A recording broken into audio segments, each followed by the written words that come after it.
Olá a todos, bem-vindos a mais um episódio do nosso podcast. Eu sou o João Paulo, estou aqui com o meu camarada Ruben. Olá, Ruben. Olá.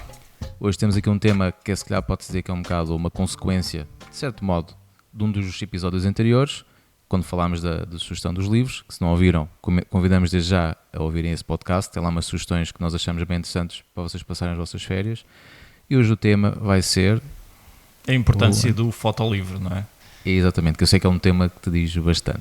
Diz bastante, porque eu gosto imenso de fotolivros e coleciono fotolivros e é um tema de predileção.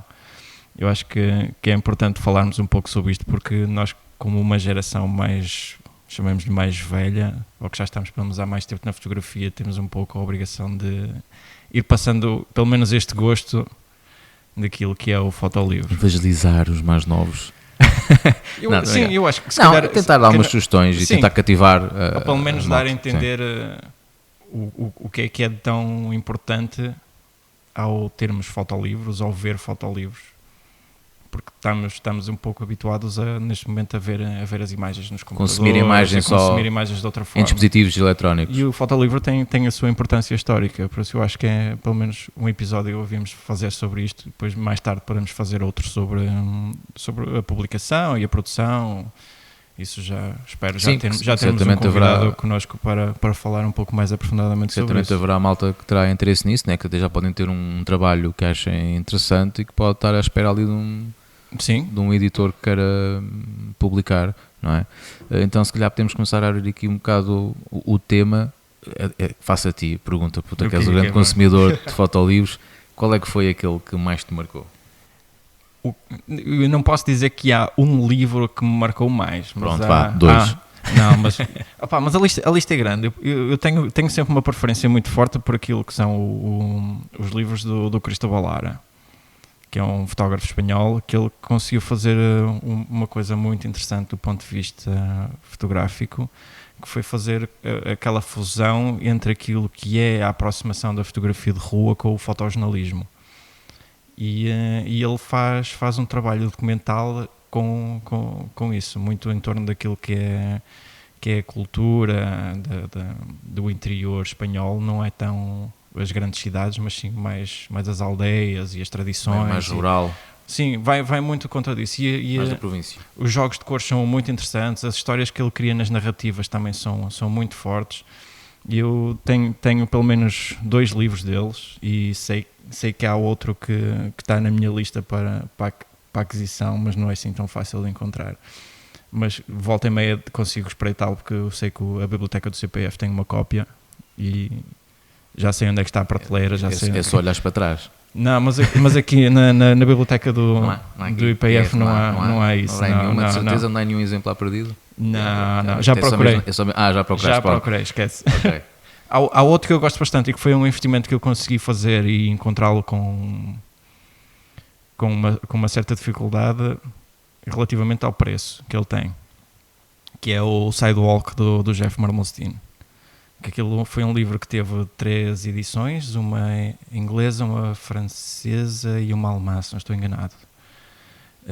Só que é um livro que neste momento tem muita procura, porque aquilo foi lançado em 98 talvez, ou 97, e ainda é um livro grande, mas neste momento é um livro que já está a rondar os 300, 400 euros a cópia. Já é muito raro e eu consegui encontrá-lo muito barato, apesar de ter lá não é uma falha, mas vem assinado com o nome do proprietário antigo, que esse senhor devia ser levado para uma praça e executado.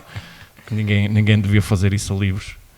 Há muita malta que faz isso, que a primeira coisa que fazem quando compram um livro é meter lá o nome. Mas porquê?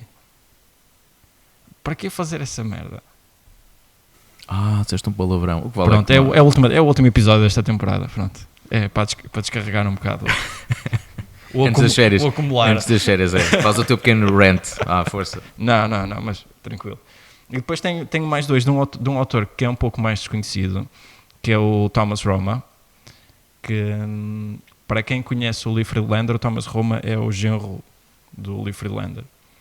E o Thomas já é um fotógrafo conceituado já há bastantes anos, só que ele tem a particularidade de ele fotografar muito na cidade onde ele mora. Os trabalhos são quase todos sobre a cidade onde ele mora, que é em Brooklyn. e ele documenta o dia-a-dia da cidade, as igrejas. Há um projeto só sobre as piscinas municipais da zona de Brooklyn, e é um trabalho lindíssimo, que é o Sunset Park, que é muito interessante. Ele só trabalha em preto e branco, e depois ainda tem a particularidade, que é ele constrói as próprias câmaras. Isso é interessante. É muito interessante. Ele tem um site dedicado a isso. Eu acho que se chegarem ao Google e procurarem por Thomas Roma, acho que dos primeiros sites que aparece com o nome dele é o site onde ele tem as câmaras que ele faz por encomenda. São assim umas câmaras estranhas que ele chama-lhes as Cyclopses. Acho que aquilo funciona com médio formato, mas pega-se naquilo um pouco como se fosse uma rangefinder. São assim umas construções meio maradas. São meio híbridos. São híbridos, ele usa peças de várias câmaras para fazer uma, mas é muito interessante a aproximação dele. Não sei, agora quais são os teus que, ou pelo menos os meus, assim, não tenho uma experiência tão vasta como tu, não toca a fotolivros, tem lá uns quantos, mas aquele só nos que me marcou mais foi o Inferno, do James Netchie, tem imagens bastante fortes. Tiradas na Somália, tem ali vários países. Naquela altura do massacre de Ruanda. Sim, aquilo é uma compilação de fotos, se não me engano, ali da década de 90, se não me engano, é ali dos anos 90. É um bocado aquelas imagens que aparecem no documentário dele, não é? Sim, do War Photographer. Exatamente. Sim. E marcou-me pelas imagens, obviamente, não é? Porque tu sabes que para mim é uma das minhas referências, sim. Não é? E acho que realmente mostra muito o poder da imagem que um fotojornalista tem, principalmente em cenários de guerra, consegue, se calhar, com uma imagem dizer o que se calhar N parágrafos não conseguem dizer. Acho que é um perfeito exemplo, uma foto vale mais que 1000 palavras, aquela frase clichê, e acho que claramente ele tem lá um trabalho forte, que não é para qualquer pessoa, que ele tem lá umas imagens assim um bocado mais fortes, mas é muito o perfeito exemplo do papel que um fotojornalismo, nomeadamente de guerra, pode ter, é passar a mensagem de realmente mostrar às pessoas o que é que se passa, infelizmente, em vários pontos. Depois também tenho outros livros, uma referência também, Sebastião Salgado, por exemplo, no caso deste caso concreto que estou a pensar mais até o Gênesis, que é um trabalho que na minha ótica marcou porque não era aquela imagem típica que eu tinha do trabalho do Sebastião Salgado.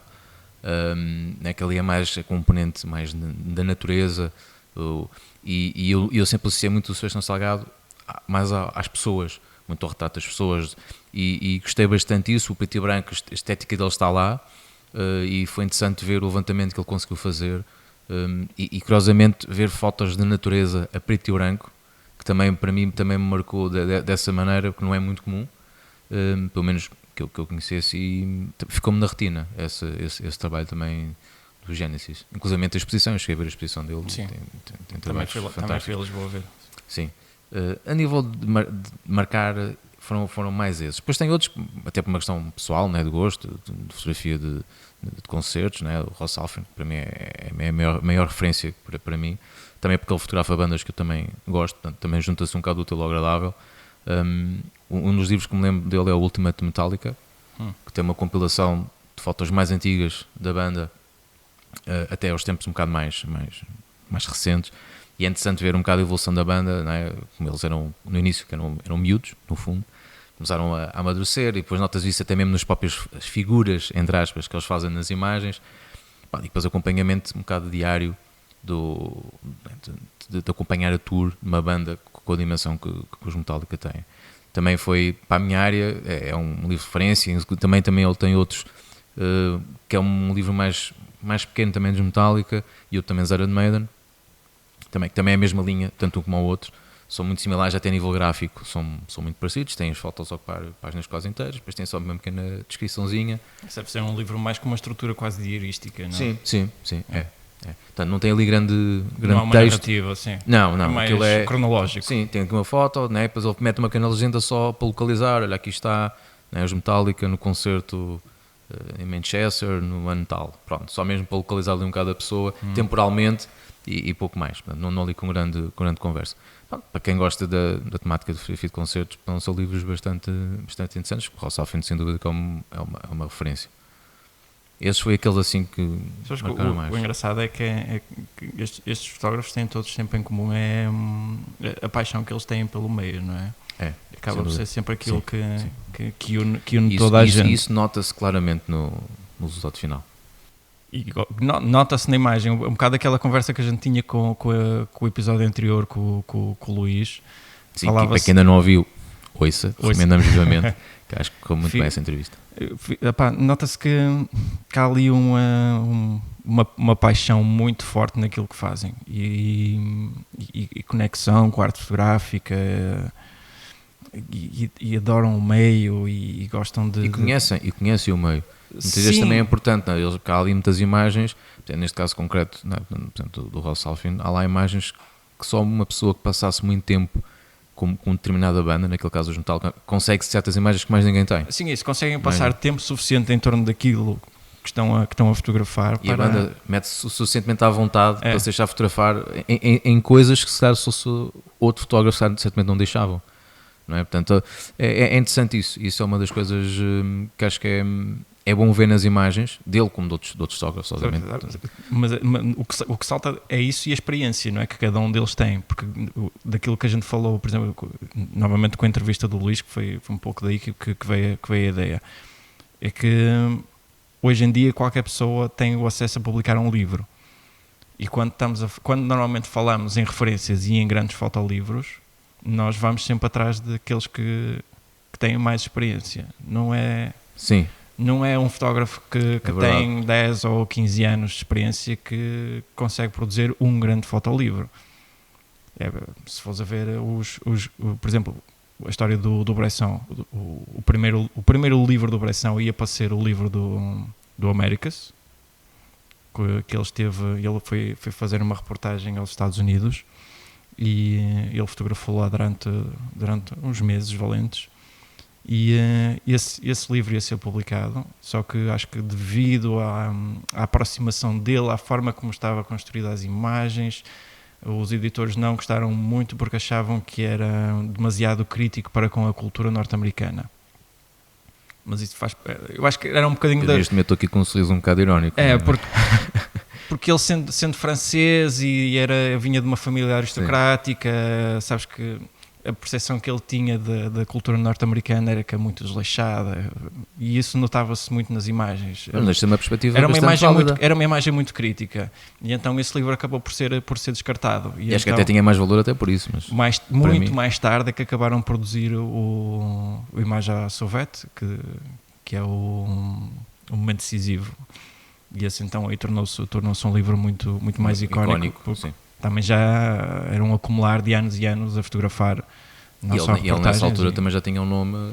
Já tinha construído um nome, a Magnum já existia. Já havia ali outra carga. Já havia uma carreira, uma carreira à volta disso, exatamente. E já tinha um estilo próprio que tu olhavas para as imagens dele e reconhecias claramente quem era, não é?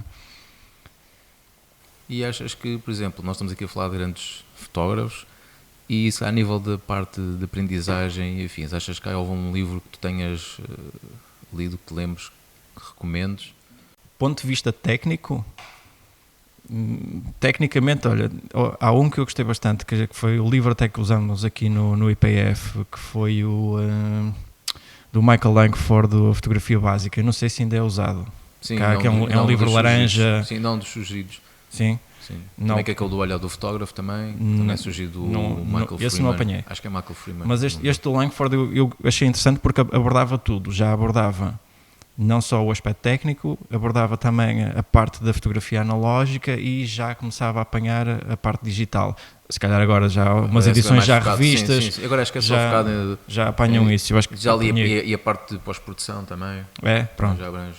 Eu achei que era um livro bastante completo aborda muitas temáticas, não é? No fundo. E é traduzido em imensas línguas. Não é? É uma espécie quase de enciclopédia aquilo. E depois o outro, do ponto de vista mais teórico, por acaso falamos desta semana nele, que é o On Being a Photographer, do David Earn e do amigo dele, do Bill Jay. Para quem não conhece, o David Earn foi um dos primeiros membros a entrar na Magnum e já é um fotógrafo conhecidíssimo. Foi-me recomendado até por um formador daqui do Instituto quando eu acabei o curso, que foi o Cláudio Capone, na altura em que eu estava a começar a preparar o meu primeiro portfólio, e eu mostrei-lhe o portfólio a ele e ele recomendou-me este livro porque o livro aborda em termo de conversa, ou seja, o livro está estruturado como uma grande conversa em livro entre esses dois amigos e abordam o percurso do David ao longo da carreira dele, como é que ele começou a fotografar, como é que ele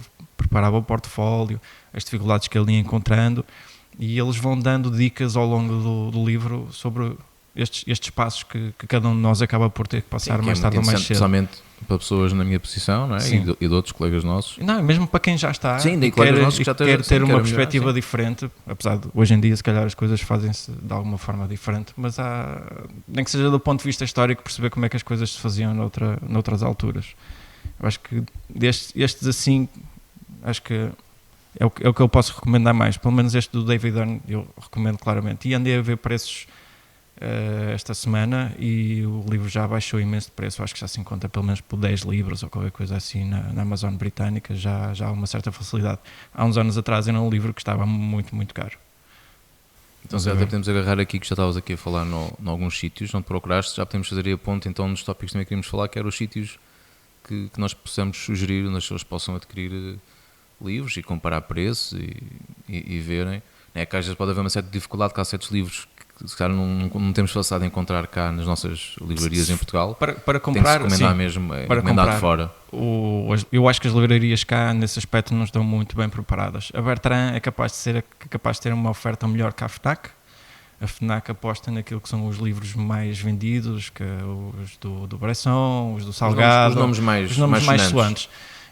Há aqui no Porto uma livraria que é a Inc., que é uma livraria independente, costuma ter muitos livros independentes, muito bons, e até de algumas editoras nacionais. Em Lisboa há a Stet, que também é uma livraria semelhante, mas que tem não só autores nacionais e independentes, mas também tem livros que não chegam normalmente às livrarias. Que são, pelo menos em Portugal, são assim os nomes que me ressaltam mais. A nível internacional, pronto, depois já acho que a grande aposta às vezes é ir para a Amazon, o Book Depository, que também pertence à Amazon agora, não é? Sim. Acho que são assim as grandes recomendações, pelo menos ir saltando e ver o que é em termos de ofertas sim, e é importante já que nos vários países. Sim, que é isso que eu exatamente quis dizer, que era, convém fazer uma pesquisa nas diversas stores da Amazon, que às vezes há promoções que são específicas da Amazon inglesa ou espanhola, francesa, portanto convém ir sempre comparando preços, porque às vezes pode-se encontrar lá... Não é que falaste na espanhola, que lembraste-me agora de uma livraria do Tono, que ele é fotógrafo e tem uma livraria em Espanha que é Dispara. Acho que se encontrarem no Google, ele tem uma loja enorme só de fotolivros e ele é extremamente dedicado. Ele bate as feiras tanto em Espanha como em Portugal, ele vem aos festivais, vem às feiras. Podes comprar online, mandas-lhe uma mensagem e se ele vier, por exemplo, cá aos Encontros de Imagem a Braga, ele traz-te o livro, escusas de estar a pagar os portos e ele entrega-te na altura. É extremamente acessível e os preços dele até costumam ser bons e ele tem acesso a muitos livros do mercado espanhol que às vezes não chegam cá e encontras grandes autores e às vezes assim há umas curiosidades até... Sim, também, já agora que estávamos a falar de valores, também é importante esclarecer para quem às vezes possa olhar um bocado para as compras online assim com alguma suspeita. Hoje em dia não há grandes problemas, especialmente se usarem tipo MBNet, assim, portanto, quiserem cartões virtuais. Sim, a melhor opção é essa. Quem puder fazer ou PayPal, portanto, já há maneiras bastante seguras de fazer compras online. Há uns anos atrás as pessoas tinham certo receio, atualmente já poderá haver um ou outro caso esporádico, mas já é uma coisa que não é muito comum acontecer, por isso é bastante seguro para quem ainda olha assim um bocado de lado alguma suspeita. As compras online acho que pode começar a ter um bocado mais da vontade. Sites seguros, sim. Sim. E evitar sempre ao máximo é dar os dados do cartão real, não é? Portanto, nesse aspecto. Dizer o LX às vezes também é uma boa opção para se encontrar livros em segunda mão. Sim. E há outra opção que é, quem não tem dinheiro tem sempre as bibliotecas.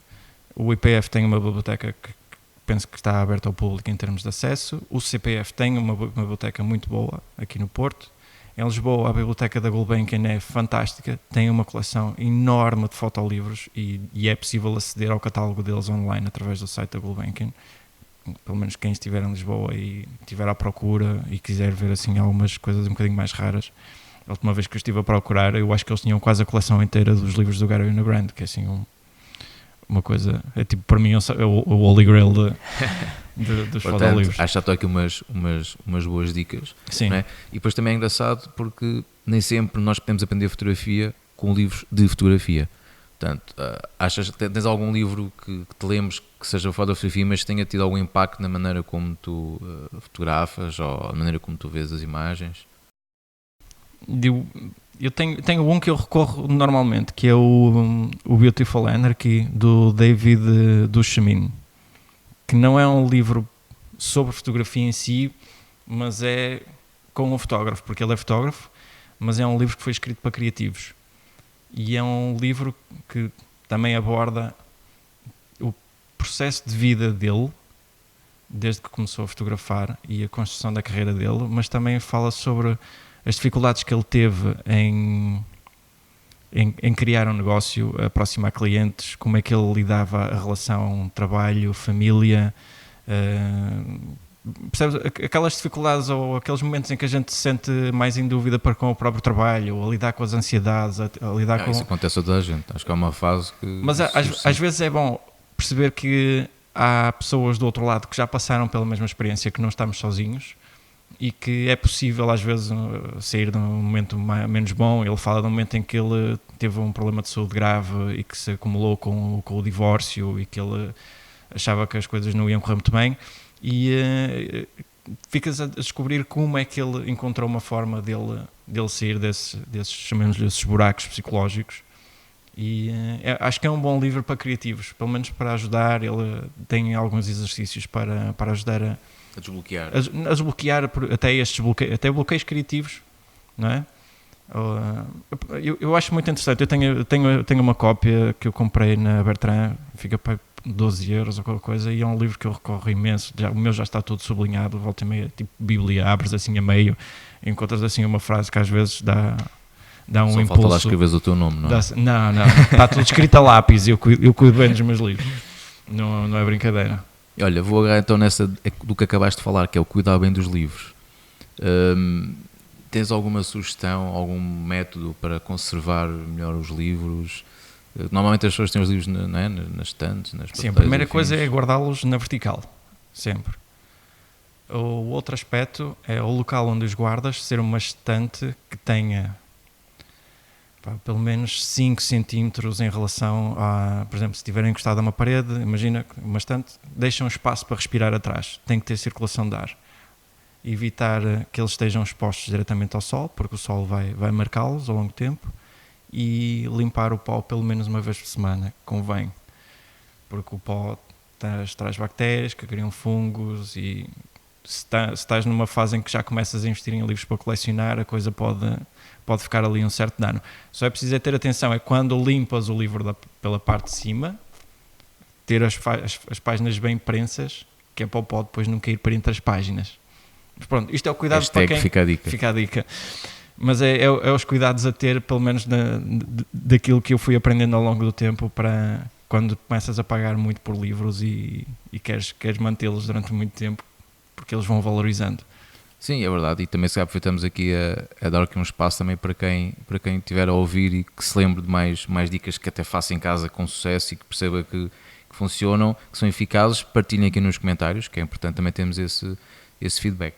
Então, e agora que estamos aqui sempre, e é quase incontornável nos nossos podcasts, falarmos sempre das redes sociais, nos tempos que correm, como é que achas e como é que vês esta geração mais recente em relação à postura que tem em relação aos fotolivros? O que é que o fotolivro traz que o consumo de imagens não traz nas redes sociais? Eu sei um bocado a resposta, mas acho que nesse aspecto estamos um bocado em sintonia, podemos falar um bocado sobre isso. Eu acho que é o sossego e a paz que é ler um fotolivro.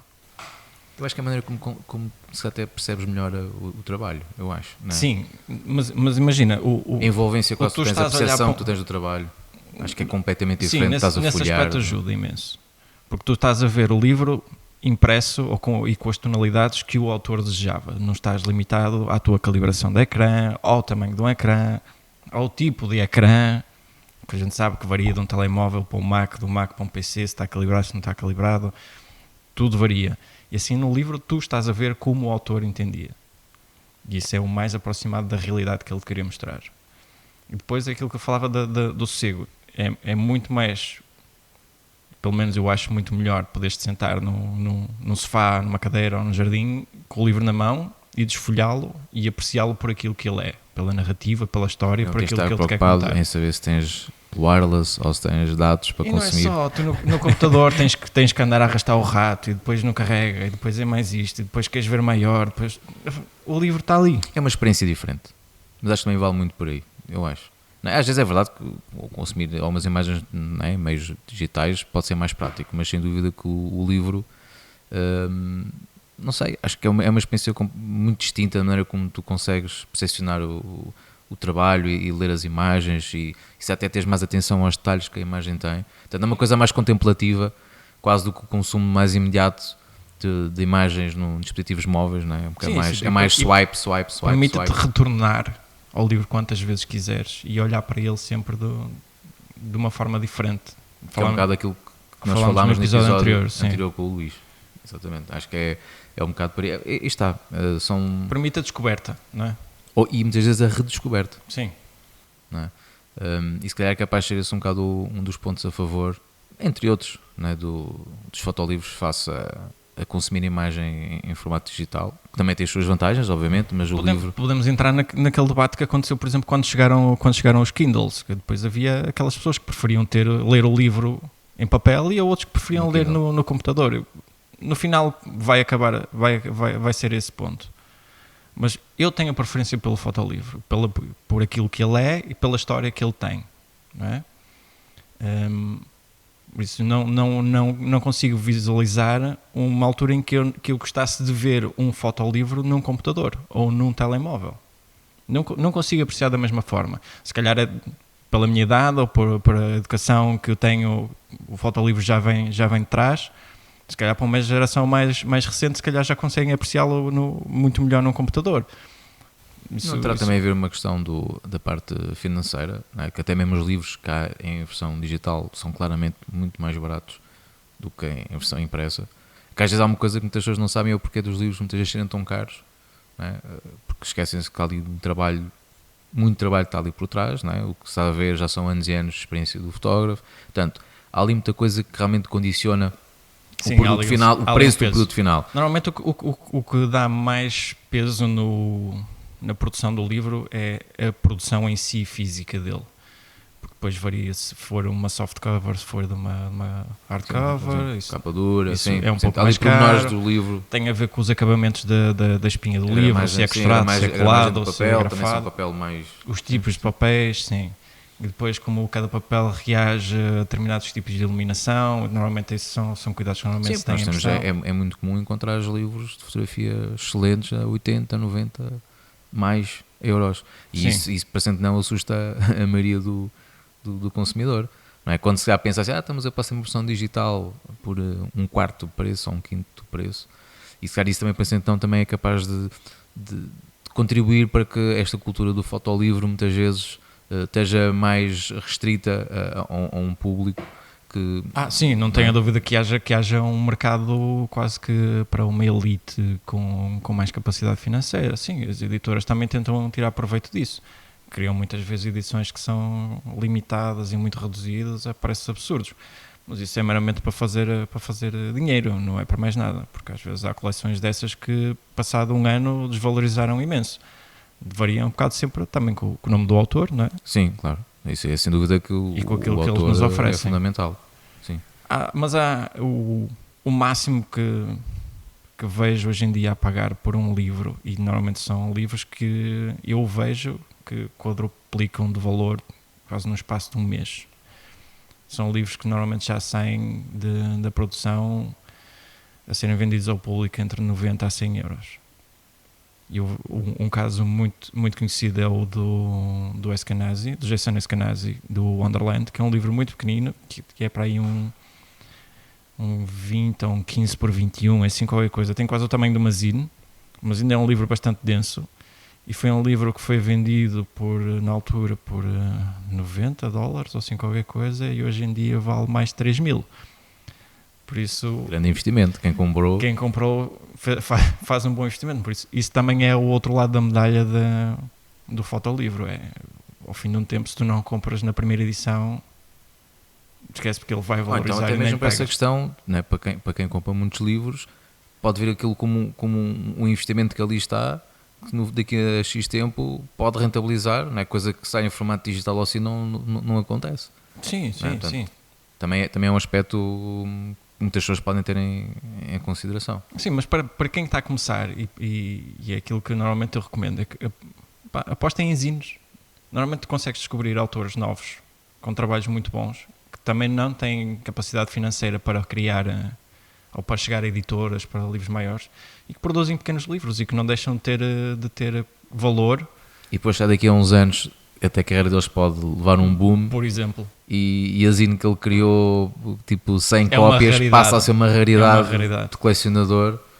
Portanto, fica aqui também, esta fica a dica, fiquem aí atentos a algumas zines. Eu estou-me a lembrar agora de uma, não é? Da pessoa que está aqui à minha frente a falar comigo. Essas já estão todas esgotadas. Pronto, agora só falta a parte de tens de ficar famoso, que é para eu depois vender a zine que lá tenho. Vamos trabalhar nisso. Para faturar bem. Não, estou a brincar, que eu não queria vender aquilo. Não sei, se era assim um preço fixe, ainda pondero. Vê lá. Mas olha, acho que foi aqui uma conversa interessante para percebermos um bocadinho também esta questão do fotolivro, uma questão que vamos voltar a falar em breve. Sim. Como tu disseste e bem no início, que acho que é um tema muito interessante que todos nós, não é, fotógrafos, temos de ter sempre em mente, porque é uma das maneiras boas de mostrarmos o nosso trabalho, não é? E sem dúvida que é algo que nós não podemos pôr de lado. Mais tarde ou mais cedo eu acho que é interessante materializar um bocado o nosso trabalho, que eu nunca o fez, certamente basta muitas vezes fazer uma pequena zine. Nem que seja com papel de fotocópia. Sim, não, basta fazer uma pequena zine, nem que seja só para saberem dos amigos, e até o próprio autor começa a ver as suas imagens de uma maneira diferente. Sim. Do que ser apenas no seu Insta ou no seu computador lá em casa. O facto de ver as suas fotos impressas normalmente dá um impacto. E é um ótimo exercício de construção das sequências, das narrativas. Aprende-se imenso a fazer este tipo edição também. Tu viste isto agora a preparar o teu trabalho final deste ano, tu fizeste algo semelhante e tu viste a dificuldade que é criar uma narrativa a partir de um conjunto enorme de imagens, não é? E editar um conjunto enorme de imagens para estarem mais ou menos coerentes. E quando falas em condições de luz completamente distintas. Sim. Dá trabalho. Dá trabalho. Mas olha, acho que foi aqui um tema interessante. Mais uma vez, deixamos aqui a dica. Quem quiser deixar sugestões de livros, até mesmo exposições, que nós já temos uma para anunciar. É verdade, já vamos tirar. Uma dica do Marco Rocha, que pediu-nos para divulgar a exposição dos alunos do curso básico de fotografia do Hugo Lima, que vai ser dia 6 de setembro pelas 22 horas no Mercado de Ferreira Borges, por isso quem puder apareça. E aqui fica dado o pontapé de saída para a malta poder usar este espaço para divulgar eventos. Nós sempre dissemos desde o início que estamos abertos para essa possibilidade e felizmente o Marco tomou essa iniciativa. Parabéns, Marco, esperemos que sejas agora uma espécie de exemplo para a malta no futuro usar este espaço para divulgar os seus eventos. Então vamos agora também terminar com um agradecimento mais uma vez, como sempre, ao IPF. E ao nosso público, vamos fechar por umas é verdade, acabou aqui a primeira temporada, não deixámos aqui nenhum cliffhanger como algumas séries de televisão, temos que inventar uma cena dessas um dia destes. Parte 2. Sim, uma coisa assim para o pessoal ficar tipo, o que é que eles vão fazer? Mas ainda temos um episódio especial agora que está reservado para o Dia Mundial da Fotografia, por isso estejam atentos no dia 19 é o nosso cliffhanger de manhã. Já estejam atentos para esse episódio. Espero que tenham gostado desta temporada. Já temos algumas coisas pensadas para a segunda. Mais convidados. Mais uma vez pedimos temas que queiram que a gente fale, que achem interessantes, nomes, pessoas que achem interessantes para a gente entrevistar, deixem nos comentários e vemo-nos em setembro. Ou melhor, ouvimos em setembro. Grande abraço a todos. Até à próxima. Até à próxima.